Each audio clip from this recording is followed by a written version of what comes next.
একজনের গরু হারিয়েছিল, লোকটা ঊর্ধ্বশ্বাসে দৌড়াচ্ছে, রাস্তায় ওর ছেলের সাথে দেখা। ছেলে ডাক দিয়ে বলছে, আব্বা তুমি এত জোরে কোথায় যাও? বলে, আরে ভাই গরু হারিয়েছে। ও বলছে, বাপ আমারে ভাই বললো, একটা কথা হইল, আমি এই জীবনই রাখবো না। বাড়িতে যে বলছে, মা আমি মারা যাব। মারা যাবো আমার? বলছে, আব্বা আমারে ভাই ডেকেছে, একটা কথা হইল, মুসলমান ভাই ভাই ঠিক আছে, তাই বলে বাপ আমার ভাই ডাকবে, আমি এ দেশে আর থাকবো না, আমি মারা যাব, আপনি আমার অনুমতি দেন। ভাই দাঁড়া, আগে ও বেটা আসুক।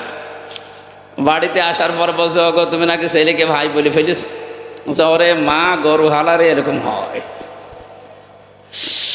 মাত্র একটা গরু হারিয়ে যদি নিজের বউকে মা বলে ফেলে, ছেলেকে ভাই বলে ফেলে, যাদের রাজত্ব হারিয়ে গেছে, এত সুন্দর বানানো, ওদের মাথা ঠিক থাকার কথা, এই কারণে মাথা ঠিক নেই।